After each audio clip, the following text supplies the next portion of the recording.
Hi, good morning mga kaibigan. Ito na naman ang inyong kabalitaktakan, si Richard Malaped Torino. Today is 25 January 2026. It's 10 o'clock in the morning. Ang pag-uusapan natin ngayon ay yung huling kaganapan, yung pag-file ni former Senator Sonny Trillanes and Company ng kasong plunder dito kay Vice President Sara Duterte. Dahil sa aksyon na ito ni Sonny Trillanes at ng kanyang mga kasamahan, naglabasan yung mga magkakaibang opinyon, kuro-kuro na bakit daw parang atat na atat itong si Senator Trillanes na kasuhan itong si Vice President Sara Duterte ng kasong plunder. Alam naman ng lahat o alam ng karamihan na nakaambah na dyan yung second impeachment case ni Sara Duterte kung yan ay mangyayari sa 6 February 2026. Dalawang linggo na lang ang hinihintay natin kung talagang mangyayari nga yan. Ito yung simpleng paliwanag niyan. Yung i-file ni Senator Trillanes na kaso kay BP Sara, it's a criminal case, it's plunder. Sumesentro ito, among others, yung kasong ito sa confidential fund ni Sara Duterte amounting to 0.7 billion. Kasali na ito dyan sa confidential fund niya noong city mayor pa siya ng Davao City. Imagine 2.7 billion confidential fund as a city mayor. Ito naman, in the other side, yun kasi, so criminal case yung plunder to be tried in a regular court. That's it. Ikumpara natin ito sa impeachment case na haharapin niya just in case this will push through comes sa 6 February 2026 and onward. Ang mangyayari dyan ay makakasuhan siya, didinggin yan, hindi ng regular court, kundi by a quasi-judicial body. Yes, in the legislative convening as a quasi-judicial body sa Senado yan. So this is a constitutional process. Ganyan talaga ang mangyayari kung mayroon tayong gustong tanggalin o may nakakasuhan na impeachable officers of the government, kagaya ng the President, the Vice President, the Chief Justice, and so forth, the Ombudsman, and so forth, and so on. So, what will happen kung makonvict siya dyan sa impeachment? Ang mangyayari niyan, kung yung desisyon ng quasi-judicial body, which is the Senate, ay guilty siya, matatanggal siya bilang Vice President. Dito naman sa i-file ng grupo ni Sonny Trillanes, na kasama dyan yung plunder, kung hahatulan siya, guilty siya, ay makukulong siya kasi it's a criminal case. Kung mahatulan siya at kung kailan siya makukulong, it's the court. That's the court to decide. Hindi po tayo ang magsasabi nun. So yun yung pinag-iba. Yung plunder case na i-file ni Sonny Trillanes, didinggin yan sa regular court. It's a criminal case. Yung impeachment niya na darating, it's a political exercise. Didinggin yan ng Senate convening as a quasi-judicial body, at kung magiging guilty siya dyan, mawawala siya, matatanggal siya, maaalis siya bilang pangalawang pangulo ng ating bansa. That's it. So pupunta tayo doon sa i-file ng grupo ni Senator Trillanes kasi ang narinig ko dyan, napanood ko dyan at nabasa ko dyan ay kasama dyan yung 2.7 billion pesos na ginamit niyang confidential fund noong city mayor pa siya ng Davao. Okay, ganito yung tanong dyan. Ang city mayor ba ay allowed na magkaroon ng confidential fund? The answer is yes. Ganon din ang mga municipal mayors. They're allowed to have a confidential fund. Number 2, but the confidential fund, city mayor ka or municipal mayor ka, cannot be used at the same time as an intelligence fund. Kasi magkaiba yung confidential fund sa yung intelligence fund.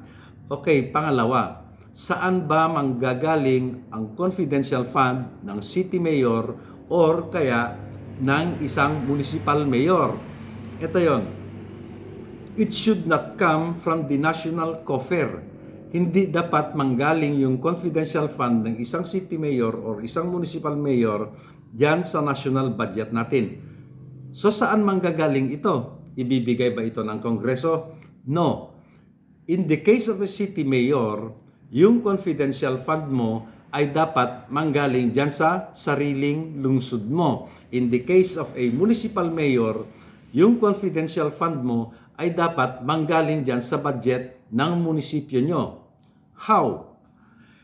If the mayor, municipal or city mayor for that matter, is in need of a confidential fund, kailangan sabihin niya ito sa kanyang sangguniang bayan or sa kanyang sangguniang panlalawigan upang sa ganun ito ay mapaghandaan nila ng isang city ordinance or municipal ordinance, kasi hindi pwede magkaroon ang city mayor ng confidential fund, hindi pwedeng magkaroon ang isang municipal mayor ng confidential fund na hindi ito sinusuportahan or hindi napapaloob sa isang ordinansa. Ulitin natin hindi ko alam, baka mag-isip-isip tayo mga sangguniang panlaliwigan at mga sangguniang bayan. Allowed ang city mayor natin, allowed ang municipal mayor natin na magkaroon ng confidential fund provided that is covered by an ordinance. Without an ordinance, hindi pwede. Okay, nabigyan na ng ordinance. Merong ordinance, yung city mayor or yung municipal mayor, so allowed silang magkaroon ng confidential fund. Number 2, that confidential fund in no way na pwedeng gamitin as an intelligence fund kasi magkaiba yon. And then third, yung confidential fund na ibinigay sa city mayor or ibinigay sa municipal mayor covered by an ordinance should come from the peace and order allocation of the city or the peace and order allocation of the municipality. Doon lang manggagaling yon, walang ibang panggagalingan. Kung hindi yan galing sa peace and order allocation, hindi yan peace and order allocation ng lungsod, ng city, hindi yan galing sa peace and order allocation budget ng municipal o bayan, hindi yun pwede. And how much? 30%? Maximum na yata, hindi ko na alam ngayon, but as far as I know, it should be 30% or less of the total peace and order budget or allocation for the city or for the municipal. At uulitin ko, yung confidential fund na mapupunta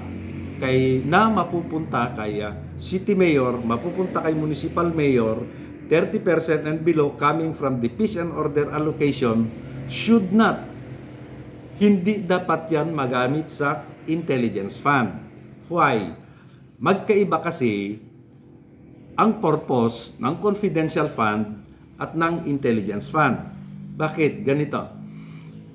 Ang confidential fund is to be used by the local executive, meaning to say the mayor, the municipal mayor or the city mayor, for surveillance purposes only in relation to the maintenance and preservation of peace and order in the city or the municipality.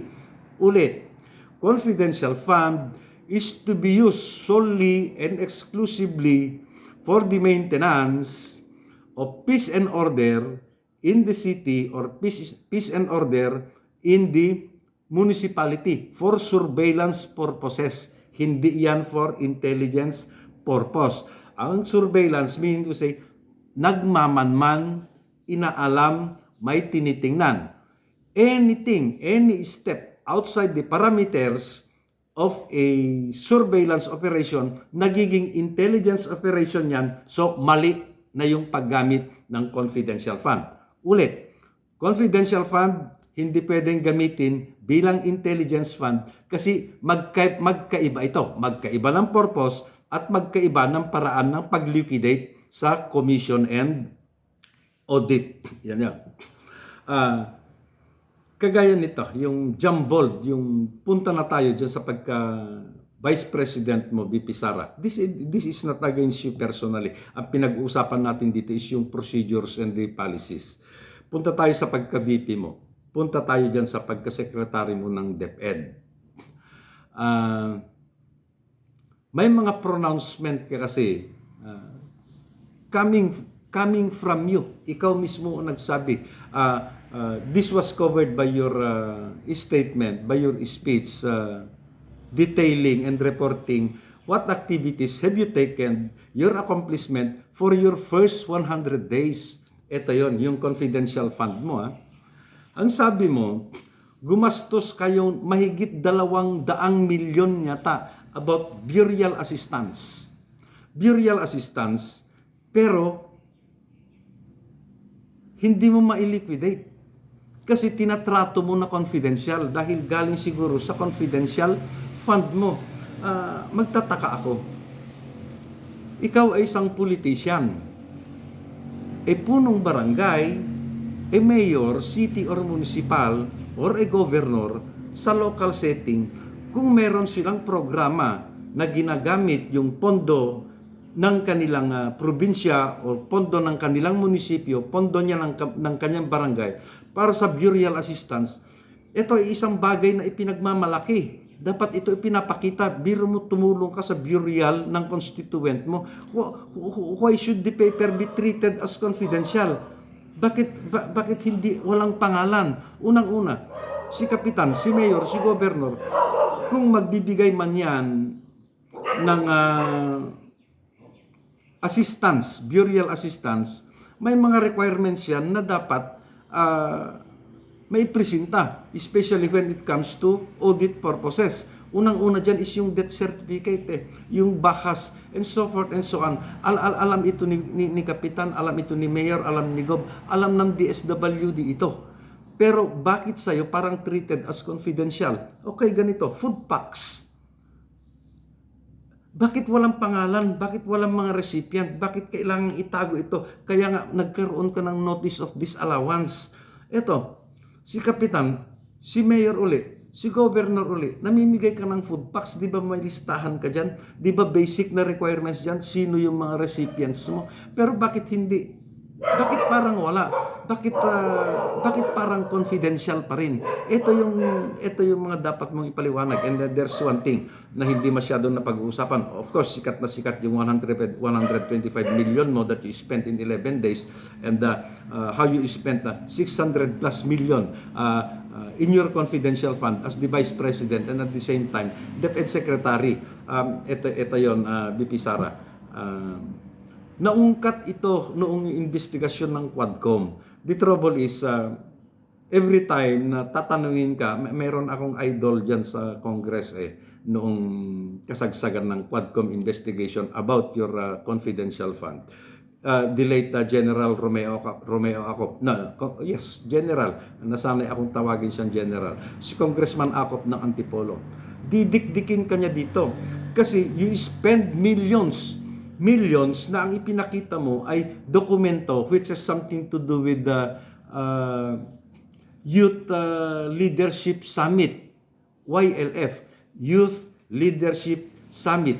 Yes, I agree. This has something to do with your being a DepEd Secretary kasi nga may kinalaman sa kabataan. At kung gusto mong pagandahin, palawakin, patatagin, palalimin yung kakayahan ng ating mga kabataan, pagdating sa leadership, that's okay. Hanga ako dyan sa programa mo na yan. The trouble is, niloko mo yung Armed Forces of the Philippines, niloko mo yung mga sundalo, niloko mo yung ilang LGU. Why? Humingi ka ng certification dyan sa Armed Forces of the Philippines with regards to the conduct of Youth Leadership Summit. Kasi nagkaroon ng Youth Leadership Summit in something like more than one occasion. Itong Armed Forces of the Philippines in partnership with some LGUs, local government units.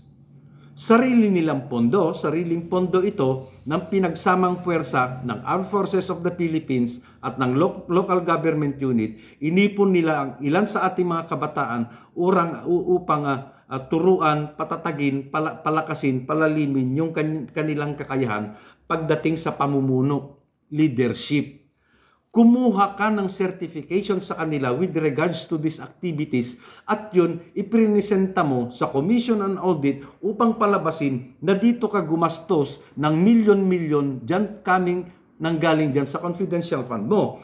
And then, mismong yung Armed Forces of the Philippines, mismong yung concerned LGU ang nagsabing, kumuha ka mismo ng papel na ito at ginamit mo para palabasin na dyan mo ginamit yung confidential fund mo. Pero sabi nila, ni Kusing, ni Singko, walang nanggaling dyan sa opisina mo. So madaling sabi, kumuha ka ng papel galing sa Armed Forces of the Philippines dahil sa kanilang Youth Leadership Summit upang sa ganun sabihin mo, palabasin mo na gumastos ka ng pondo galing dyan sa confidential mo dahil sa activities na ito. You lied. You lied. Ang masakit, ginamit mo yung activities ng ating mga sundalo, ng ating LGU. BP Sara, hindi ko gawa-gawa ito. Hindi lang masyadong napag-uusapan, hindi lang masyadong napagtutuunan dyan sa Quadcom investigation noon. Kasi every time natatanungin ka ni Congressman Acop, somebody will interfere. Pero totoo ito. Isa ito sa mga dahilan kaya nagkaroon ka ng disallowance dyan sa COA. Okay, pupunta tayo sa kabuuan ng intelligence fund mo. Yung 125 million or your 600 plus million na confidential fund mo sana, BP Sara, ganito yon. Narinig ko na yung argumento ni former Ombudsman Martires. Narinig ko rin yung argumento ni General Garcia, and they are both defending you. May mga argumento sila na actually pabor ako kay General Garcia, pabor ako dun sa argumento ni former Ombudsman Martires, pabor din ako dun sa depensa mo dyan sa Senate noon, BP Sara, na ganito yon. You are not supposed to discuss it detail by detail kung ano talaga yung intelligence operation mo. I agree. Kasi sabi ni General Garcia, hindi magandang tingnan na yung Vice President of the Philippines at tinatanong dyan sa Kongreso tungkol sa disposition ng kanyang intelligence fund na ang nagtatanong ay yung mga Makabayan Black. I agree. Tama si General Garcia doon. Kasi kung ako yung nasa sitwasyon mo, BP Sara, ayaw ko rin idetalye yung ginamit ko, kung yung buong operation ko, yung buong intelligence operation ko, nakasali sa mga nagtatanong ay yung Makabayan Black na pinagdududakan nyo na left-leaning, nakasama sila sa Communist Party of the Philippines, New People's Army, na nire-red tag nyo. Siguro nag-iingat ka, kaya ayaw mong idetalye kung paano mo nagamit yung intelligence fund mo. I agree with you. Ito rin si argumento ni former Ombudsman Martires. Ang sabi niya, hindi naman talaga dapat idinedetalye na yung paano nagamit ang isang intelligence fund. I agree, kasi hindi rin ako pabor, BP Sara, na uulitin ko pang ilang beses ko nang sinabi, hindi mo dapat sabihin dyan sa Congress, lalo na televise ka, kung sino, kung ilan at nasaan yung mga safe houses na inupahan mo, anong mga sasakyan yung nirentahan nyo, sino yung mga informers, informant mo, sino yung mga agents mo. Hindi ako pabor na i-divulge mo dyan. Tama ka doon, nananahimik ka. At mali yung ibang kongresista na pipilitin ka na i-detalye mo yan, yung intelligence operation na yan, na nakaharap ka sa television, nanunood yung sambayan ng Pilipino. This has to be treated confidentially. Diyan mag-a-agree ako sa'yo. Pero may problema kasi. Ayaw nyo pala, alam mo pala General Garcia, alam mo pala Ombudsman Martires, alam mo pala BP Sara, na hindi dapat idinidiscuss yan. Ganito dapat ang ginawa nyo.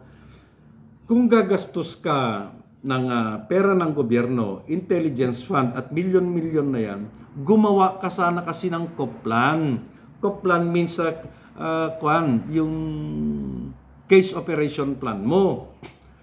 Yun kasi pwede nang yun na yung liquidation mo kasi ang case operation plan, number one, you have to justify nagagamit ka ng milyong-milyong pondo ng gobyerno para sa isang intelligence project, doon sa justification mo na meron ng mga previous, may mga nauna ng operation dyan laban sa isang target na isinagawa ng regular law enforcement bodies ng ating bansa, ng ating gobyerno, but it did not succeed. It did not succeed. Kasi dahil siguro walang kakayahan yung law enforcement body na yan or masyadong mailap yung target, HB, high value.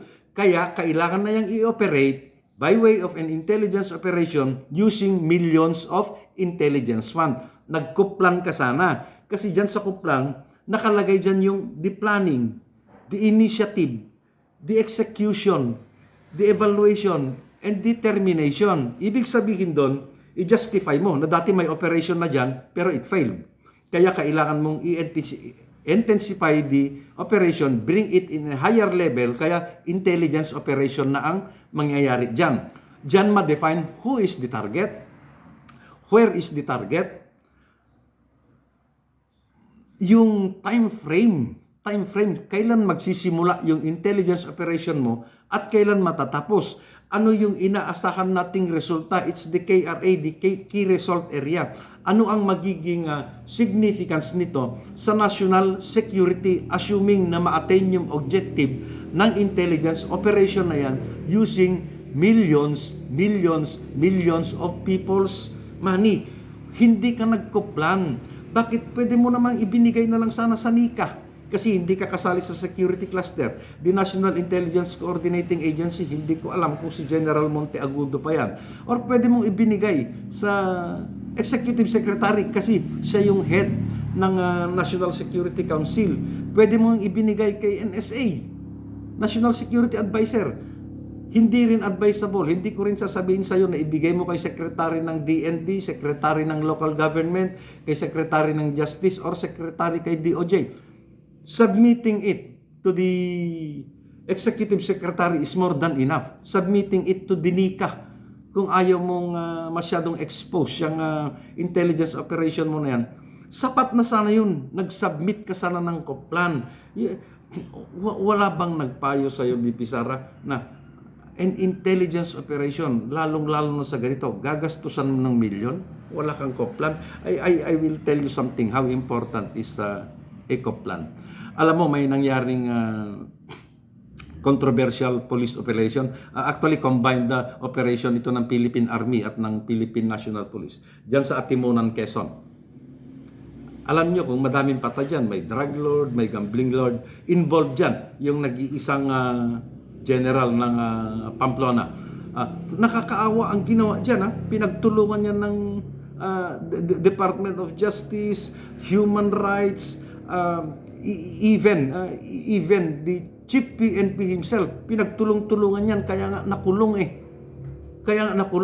Alam mo kung isa sa mga sumalba sa kanya, kaya nandyan siya ngayon, general na ngayon, meron siyang co-plan. There's a co-plan. He even discussed it personally to the Executive Secretary. Yung Executive Secretary nun, if I'm not mistaken, it's Paquito Ochoa. Kaya nakalusot yan eh. Nakakaawa ang ginawa dyan. Ginawa niya lang yung trabaho niya. Nabaril pa yung paa niya. Tinanggal pa sa trabaho, nakabalik. General na siya ngayon. Na he is from Pamplona. Hindi ko nababanggitin yung pangalan kasi hindi naman niya ako inauthorize na mag-discuss ng pangalan niya. But my point there is, napakahalaga ng koplan. Kung may koplan ka sana, baka hindi ka na i-audit ng COA. Kung may koplan ka sana, baka hindi ka na tinatanong sa Senado. The trouble is, wala ka naman kasing sinusunod sa mga dokumento. Hindi namin sinasabing mali yung mga pinaggagawa mo. The trouble is, isang problema mo, BP Sara, gumagastos ka ng pera ng mga taxpayers, you spending people's money, pera yan ng bayan. Meron tayong mga dapat sundin dyan na pamantayan, meron tayong mga dapat sundin dyan na patakaran. Vice President ka ng ating bansa, ikaw dapat ang unang nagpapakita ng pagsunod sa mga batas, lalong-lalo na sa pagpapaliwanag sa paggamit ng pera ng bayan. Magandang umaga po, ang inyong kaibigan si Richard Malabed Torino. Hanggang sa susunod, ingatan po natin ang ating mga sarili. Maraming salamat po.